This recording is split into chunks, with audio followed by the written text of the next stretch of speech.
Welcome to the Crash Training Podcast, where we're going to help you work to restore or preserve the highly perishable skill set of crash reconstruction. Okay, everybody, welcome to episode number 5, where we're going to talk about speeds combined, not simply added together. We're going to kind of pick up where we left off last time in episode 4, as we were looking at that minimum speed equation and how it directly related to kinetic energy.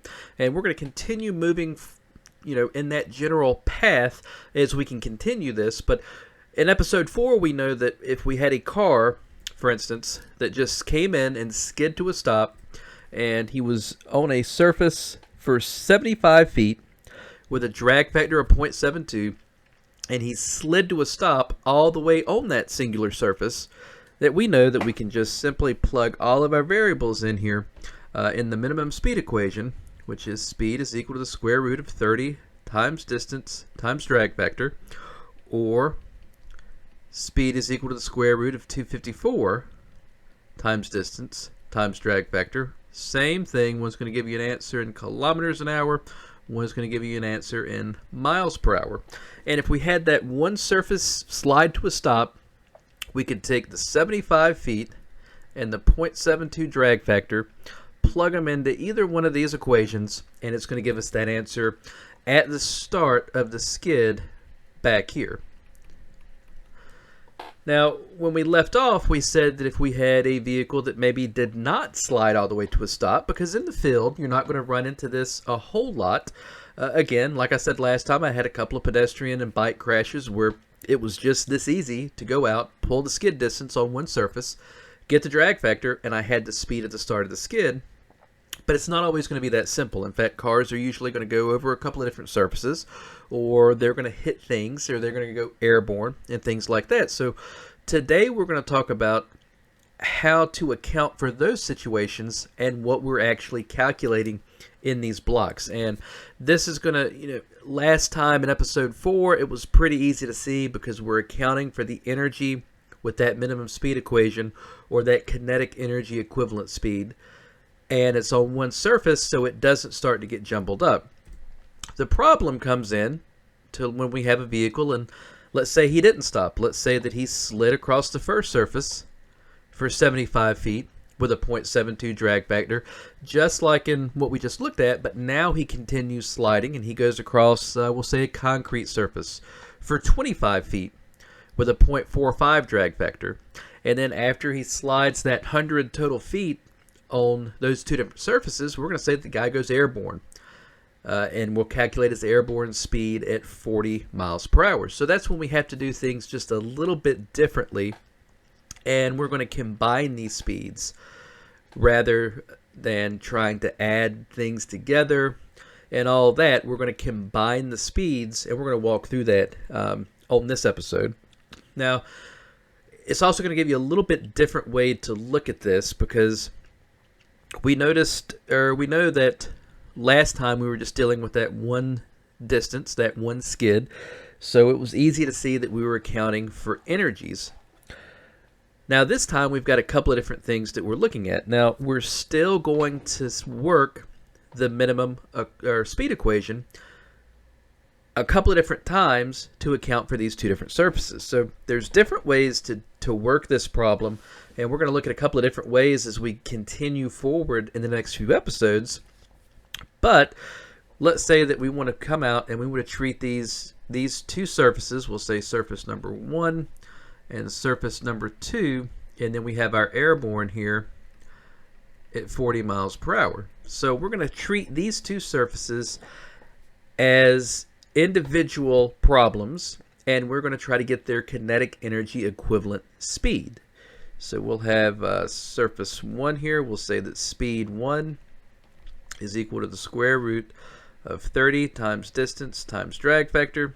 So speed 1 is equal to 30 times 75 times 0.72.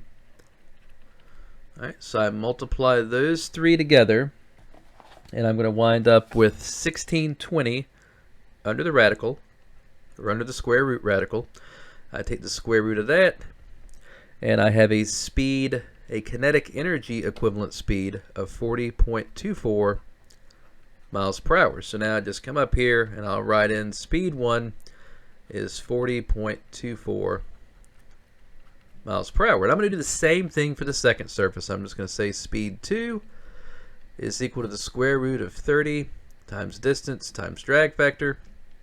So speed 2 is equal to 30 times our 25-foot skid distance times our 0.45 drag factor. All right, I multiply all three of those things together, and I wind up with 337.5 under the square root radical. I take the square root of it, and I'm at a kinetic energy equivalent speed of 18.37 miles per hour. So now I'll just come back up here, and I'm going to write speed 2 is equal to 18.37 miles per hour.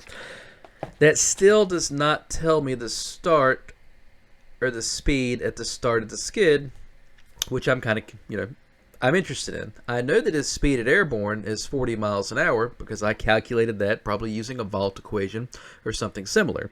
I know what his kinetic energy equivalent speeds are leading up to the airborne, but now I need to do the combined speed formula to figure out what the speed was at the start of that skid.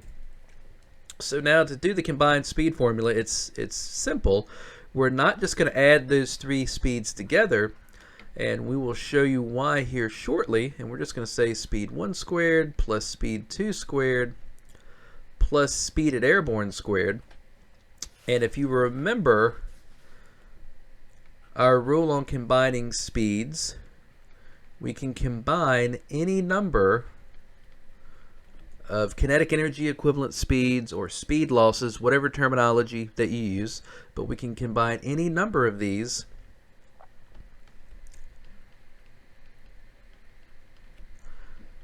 up to and including what we call an exact speed.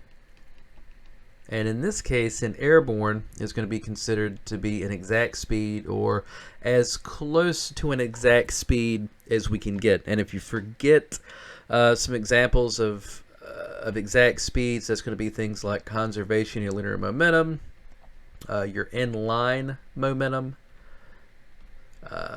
airborne, critical speed yaws. Things like that are going to be those exact speeds. So, and I'm going to show you why I can't just say, 40 plus 18 plus 40 here in just a second. But to do our combined speed, we're just going to say, get back to our formula, and we'll say speed combined is equal to speed 1 squared, which is going to be that first surface kinetic energy equivalent speed. So we'll say 40.24 squared plus the second kinetic energy equivalent speed, so 18.37 squared, plus our speed at airborne of 40 miles per hour. So we're going to wind up saying 40.24 squared is going to give me 1619.25 plus 18.37 squared is going to give me 337.45. And then, of course, 40 squared is going to give me 1600. I add all of these together now. I add the sum of the squares together, not the speeds themselves. So all of these added together, the sum of the squares is going to give me 3556.70 under the radical. I take the square root of that, and that is going to give me a speed at the start of the skid of 59.63 miles per hour. So this is where things get confusing. All right, if I just go here and, I'm just keeping up with this, and I say that his speed at the start of the skid is going to be 59.63. I'm keeping up with all my notes, so I'm going to say that my speed 1 was 40.24. My speed 2 was 18.37.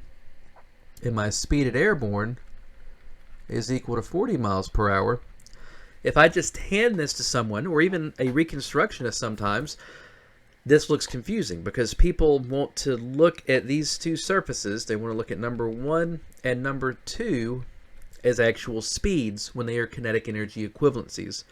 So it gets really confusing, and people want to say that the car, how was the car going 59, and then he slid, he slowed down to 40, but then he kept on sliding, and he slowed down to 18, but then he's still sliding, and he somehow speeds up and goes airborne at 40.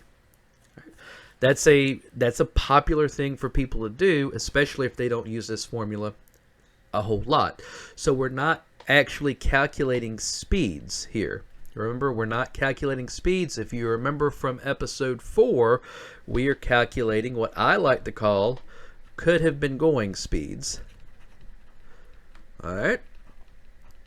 Because he could have been going right here 40.24 miles per hour, and he would have stopped before he got right here. But he was going faster than that, so he continued forward. Now, if he had been right here, he could have been going 18.37 miles per hour, and he would have stopped right here. But he's going faster than that, so he goes airborne at 50. So these aren't actual speeds that we calculated in this scenario with speed 1 and speed 2.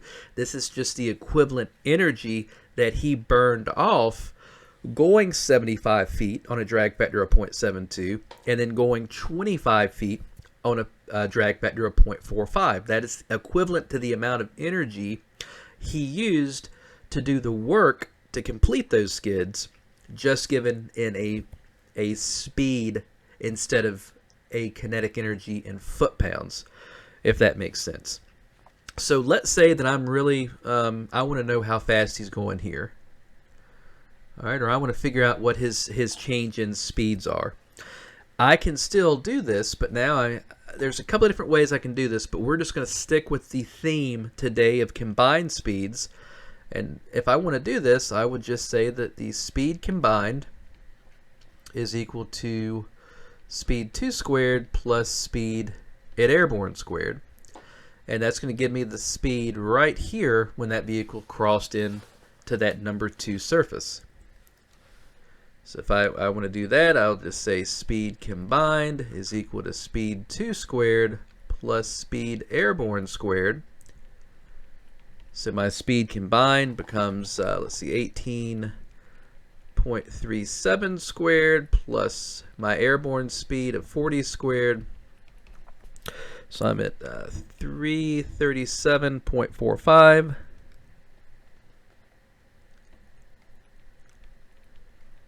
Plus 1600. I add the sum of those squares together, and I'm at 1937.45 under the radical. I take the square root of that, and I'm at 44.01 miles per hour. So now it is saying that when that vehicle came in,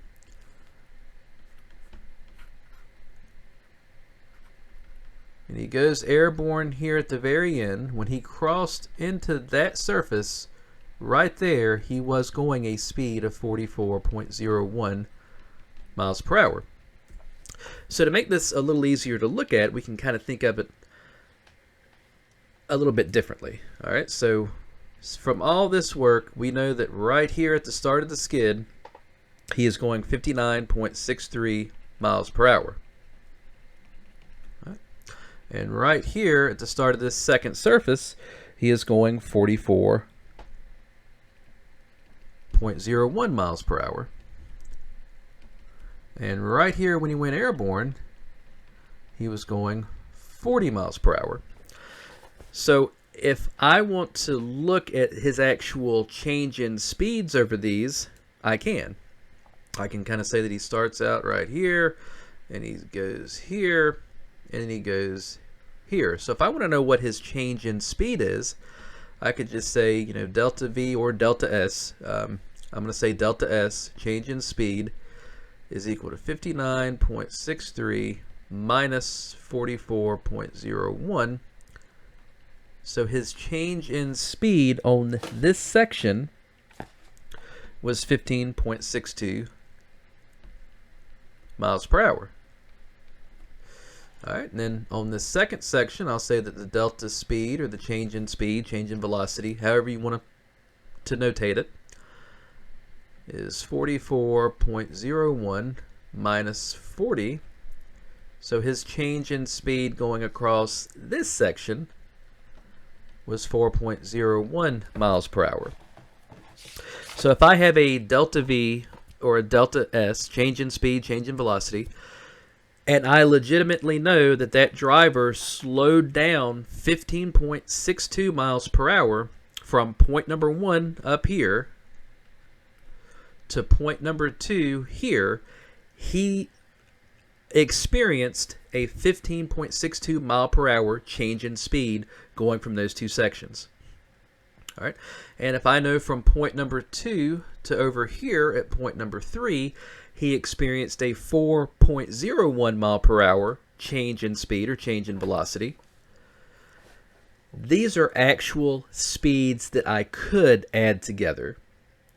So if I did all of that, I would just say that his speed at the start of the skid would be 40 miles per hour for the airborne, plus the change in speed of the second section of 4.01 miles per hour, plus the change in speed for the first section of 15.62 miles per hour.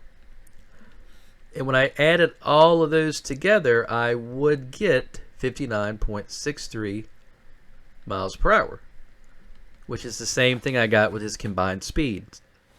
So a change in speed, a change in velocity, delta V, delta S, if it is legitimately, we know that he experienced that, he dropped those 15 miles an hour, and he dropped 4 more miles an hour. Those are real speeds that we can add together.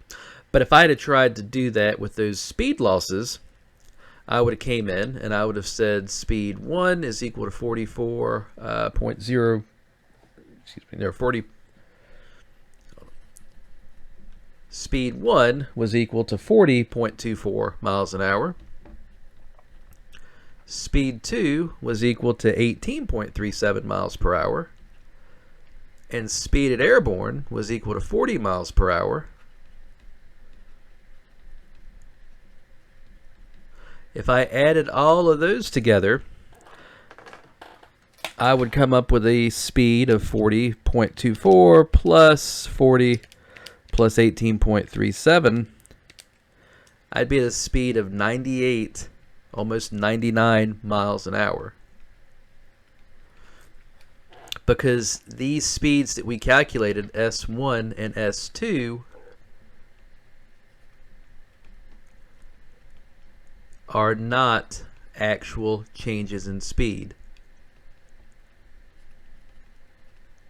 So we can't do that, because if we tried to do that, if we just said, all right, I know he was airborne at 40 miles per hour from my calculations, he had an 18 mile per hour speed loss on the second section, he had a 40.24 mile per hour speed loss on the first section, I'm going to add all these speeds together, and man, this guy was going 99 miles an hour almost, so I'm going to charge him. Yeah. What if this was a 60 mile per hour zone and his actual speed was 59? We'd have a little bit of a problem, right? So that's why we cannot do this. All right?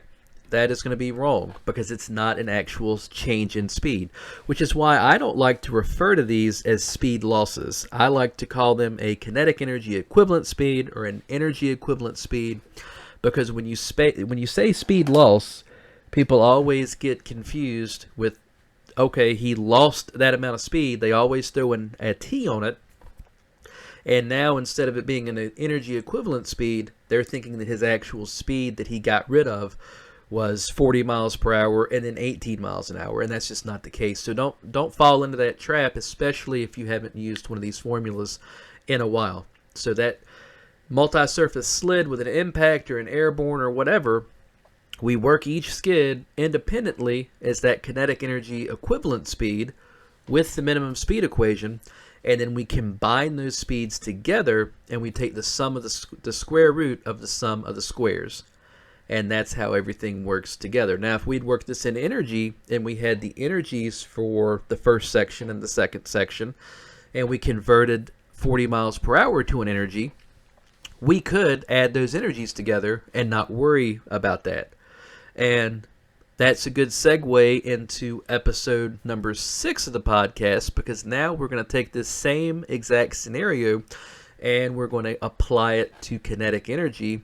And we're not going to worry about combined speeds or anything else, because we're just going to look purely at the energy. So that's all for this episode. I hope you enjoyed number 5. And again, if you're listening to us on one of our audio formats, Apple Podcast, Spotify, through the Play Store, wherever you're listening to us at, be sure to go to crashtrainingsolutions.com/podcast, crashtrainingsolutions.com/podcast, and that's going to let you get those visuals, download them from this episode, and that way you'll have all the accompanying slides and the math worked out and everything else. Also, if you're in need of any kind of virtual online training for crash reconstruction, we are getting extremely close.